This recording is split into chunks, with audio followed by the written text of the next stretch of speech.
And good afternoon, everyone. Ian Klein here at the WMBF First Alert Desk, getting you guys caught up on all the latest news and headlines coming into our newsroom. It is Wednesday, February 26, 2025, a little after 3 o'clock, and we start with some news in the Conway area. We've had several residents reach out to us about concerns of their mail being stolen, and something that comes at a time when a lot of people are expecting important documents, maybe tax-related, in the mail this time of year. Our Stephen Schlink went to where those reports were coming out of and has the very latest on what he's working for us coming up on WMBF News First at 4. I'm off of Rodney Road this afternoon, just outside of Conway, talking about mailbox thieves. Folks out here off of Rodney Road tell me since last fall, there have been multiple occasions where their mail has been stolen. We're talking things from Amazon packages to important government documents, even some checks that have been stolen. And neighbors out here tell me that they have gotten tired of having this happen to them. Why this is relevant now, though, you may look over here. There's a camera right there that's newly installed, and this morning it actually caught the thieves in action stealing from these mailboxes right here. So this has been circulated on social media and is getting quite the reaction out there from folks. A police report has been filed.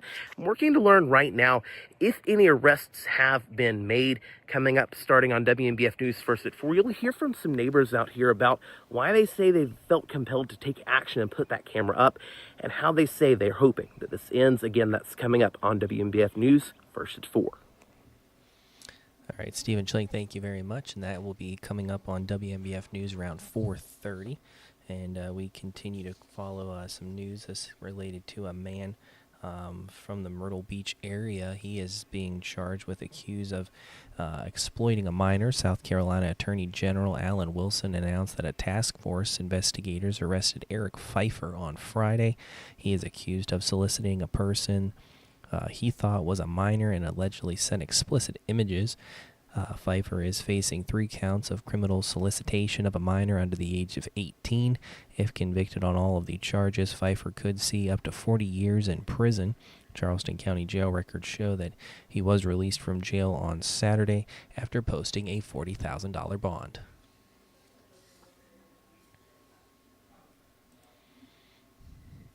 Well, this man is facing charges for assaulting a first responder on the way to the hospital. Horry County Police say it happened Sunday afternoon off of Highway 17 bypass in the Myrtle Beach area. EMS crews say they were assaulted by 41-year-old Justin Parsons. Parsons allegedly grabbed the victim by the wrist and shirt, shoving him against the side of the ambulance. Parsons was later arrested and charged with assault and battery. He is now being held at J. Rumalong Detention Center under a $2,000 bond. Authorities in the PD have arrested this teenager linked to a shooting that happened earlier this month. This was at the Red Circle Entertainment Center on South Irby Street in Florence. 19-year-old Jamari Graham was taken into custody on Tuesday, charged with attempted murder and armed robbery. Authorities added surveillance video from the club showing the 2 suspects involved in this shooting. Investigators say Graham allegedly robbed the victim at gunpoint before shooting them. Told that the victim is recovering from a gunshot wound to the head. Records show Graham was booked into the Florence County Detention Center after his arrest and is awaiting a bond hearing. Sheriff's Office said the second suspect remains on the loose. If you have any information, you're asked to call the Sheriff's Office in Florence County. That's 843-665-2121.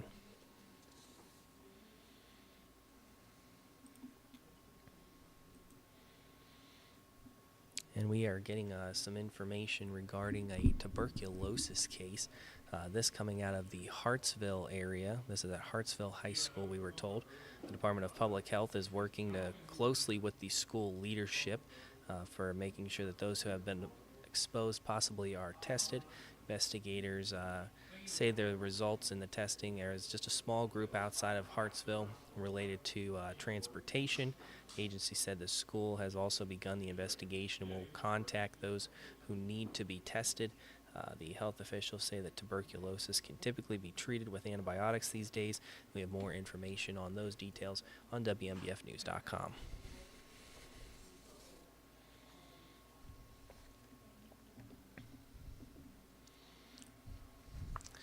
Well, in Washington, President Donald Trump met with his cabinet secretaries for the first time in this new term. The president touched on a number of topics, announcing Ukraine's president, Vladimir Zelensky, will be in Washington on Friday and is expected to sign a mineral rights deal with the U.S. Trump also laying out a timeline for more tariffs that could go into effect and provided more details on his plans to sell what he is calling a gold card to fast track the visa application for a $5 million fee.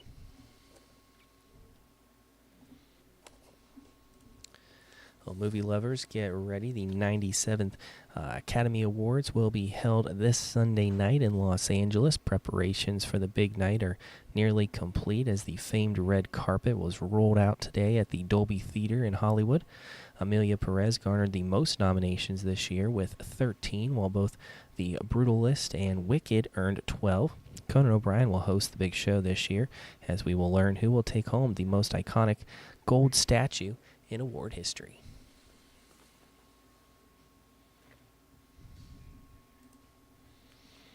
Back here at home, this is Black History Month, and we are highlighting the late PD astronaut who continues to inspire those here at home and around the world with extraordinary, and he's considered an extraordinary hometown hero. Just a few words that many in Lake City use to describe Dr. Ronald E. McNair.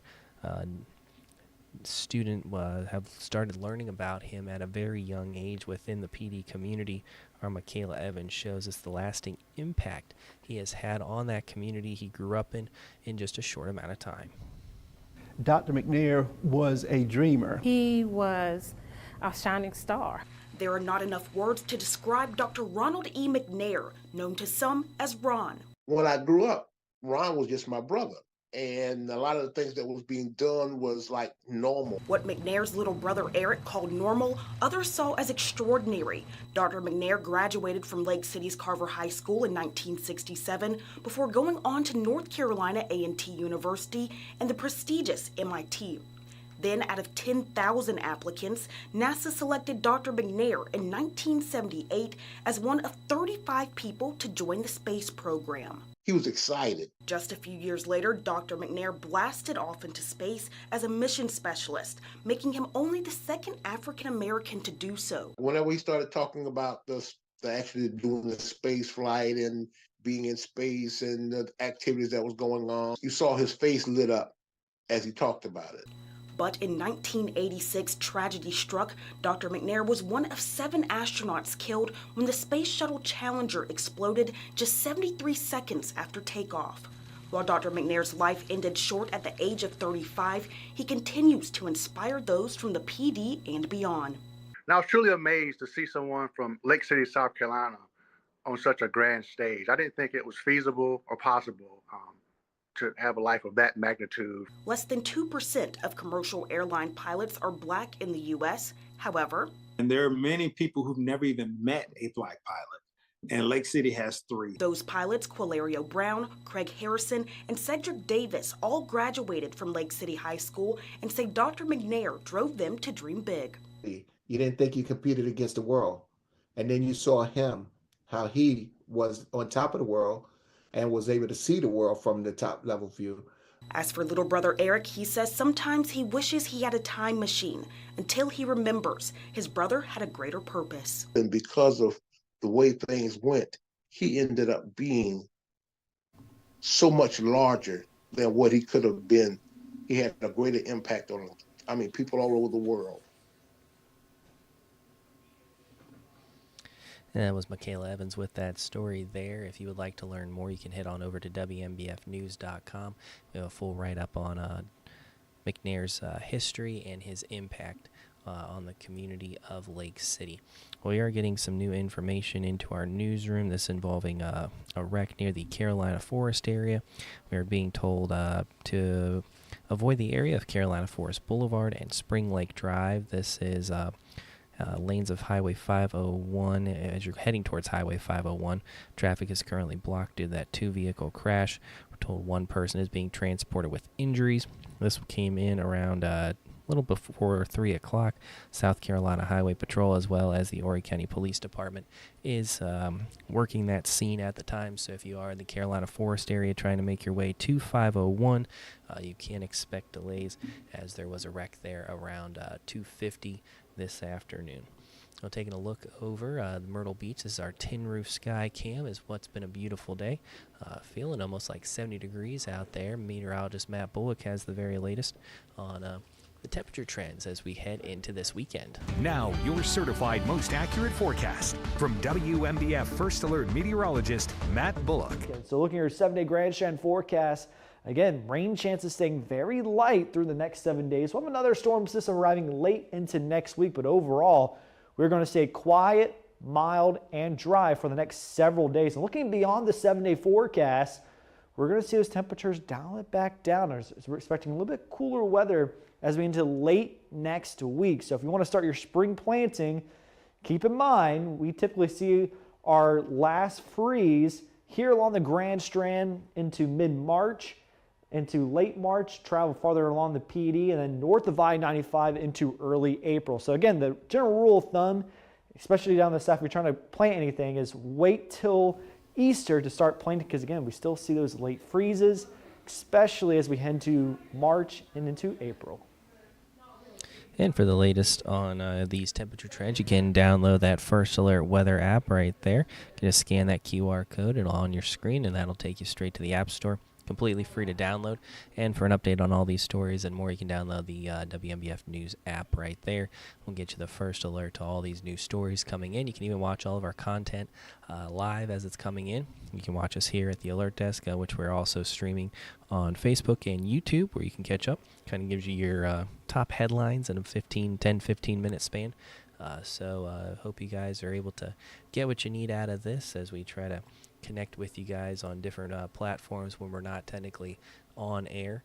But enjoy the rest of what should be a beautiful evening. Plenty of sunshine and warmth before a few of those showers kind of trickle in tomorrow.